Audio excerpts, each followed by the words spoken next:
right, this is take number 1 for Course in Miracles, week number 9. Holy cow, we're on week number 9. Peace. What is up, everyone? I am OnenO. We are on week number 9 of the Course in Miracles. I'm a little bummed because the gardener this week took down all of those beautiful vines, so our background is a little bit messed up, but either way, we're gonna jump into it. You ready?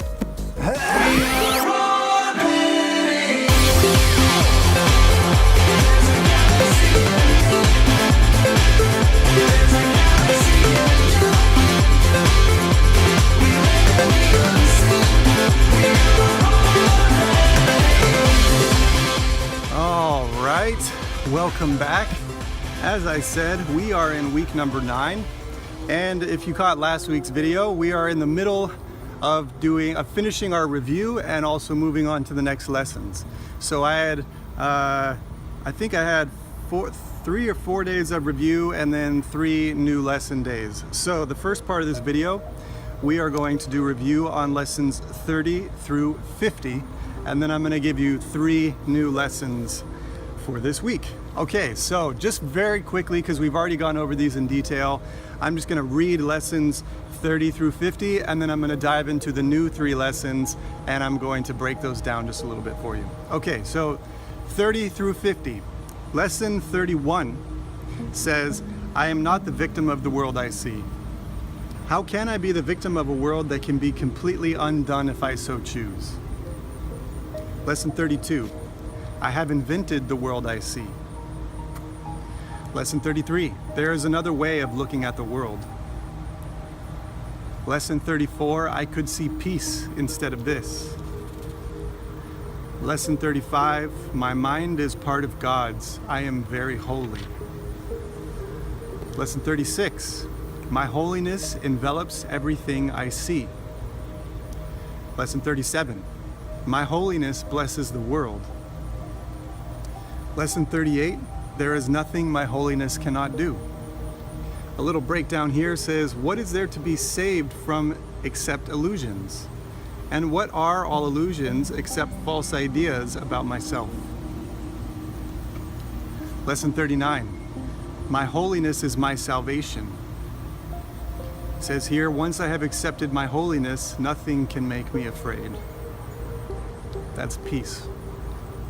Lesson 40, I am blessed as a son of God. I'm going to read this breakdown. All good things are mine because God intended them for me. I cannot suffer any loss or deprivation or pain because of who I am. My Father supports me, protects me, and directs me in all things. Lesson 41, God goes with me wherever I go. Lesson 42, God is my strength, vision is his gift.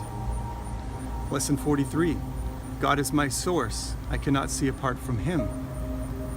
Lesson 44, God is the light in which I see. Lesson 45, God is the mind with which I think. Lesson 46, God is the love in which I forgive. Lesson 47, God is the strength in which I trust. Lesson 48, there is nothing to fear. This breakdown says, everyone and everything I see will lean towards me to bless me. I will recognize in everyone my dearest friend.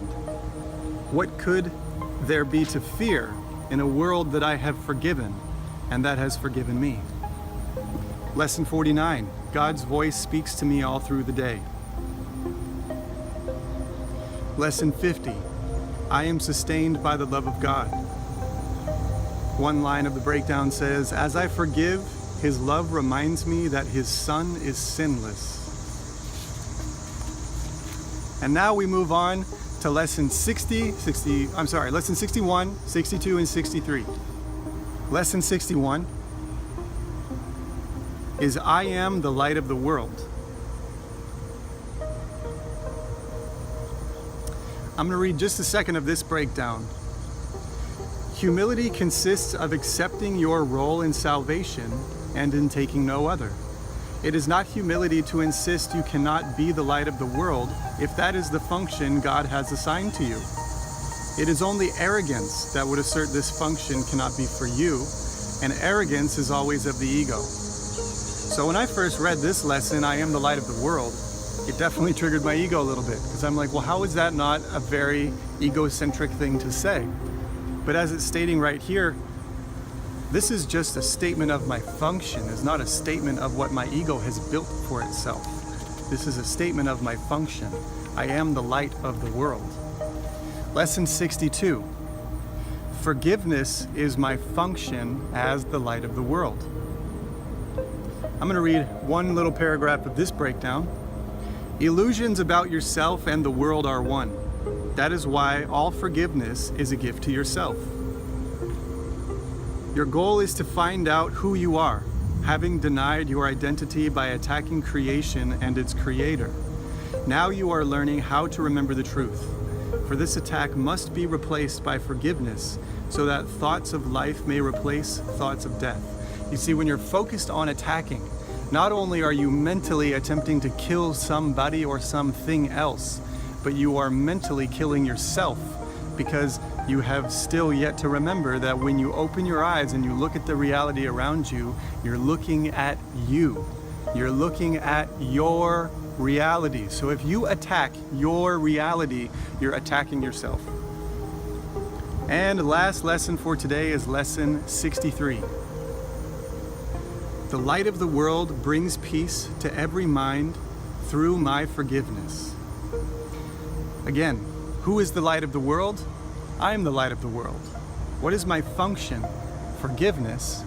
And what does that do to humanity at large? It brings peace of mind. Because if I am no longer concerned with attacking, then you can no longer be concerned with attacking. And the only middle ground we will share then is in forgiveness, in letting go of where we've come from, or letting go of the wrongs that we think have happened in our past. And this is really the biggest secret I've come to along my journey, which is that forgiveness is the turning point of the whole journey. As soon as you can understand that the ego is just attempting to hold on to anger, bitterness, and resentment, and you can let go of that and say, I forgive that person or that situation, and I have learned this lesson because of it. As soon as you can forgive and move on, that is the moment that you begin to find peace. And when you find peace, the whole world around you will reflect that peace back to you. But it's not a quick thing. It's not an instant gratification thing. We're talking about something that has deep roots. Your ego will not let go of the bitterness and the resentment that it thinks it is justified to hold on to. It is your job as the spirit within your body who is behind the ego to remember your true identity and remember that you can never be harmed. Truly, you can never truly be harmed. You, the soul, can never truly be harmed. It is only the ego which can be damaged. And the ego is nothing but a temporary apparition of this thing we call the real world. So remember your true identity and then forgive those that have wronged the false world, which is the ego. Who cares? Who cares? If it costs you your peace of mind, who cares? Come back into peace, because if a tragedy has happened and you've learned a lesson from it, that's the only reason the tragedy ever happened in the first place, is to wake you up to a deeper remembrance of who you are. So jump to that deeper remembrance right now and bypass that whole process of having to learn through extreme contrast of pain and pleasure. Find the balance within, and you no longer have to learn through the medium of contrast. You can learn through the medium of unity, which is way more peaceful and easier to traverse than the path of contrast, or duality, if you will. And remember, the heart center is the only place you're going to find this unity consciousness. To try to find it up here, you're just going to go back and forth and back and forth and back and forth. That's what the mind does. The heart is unified.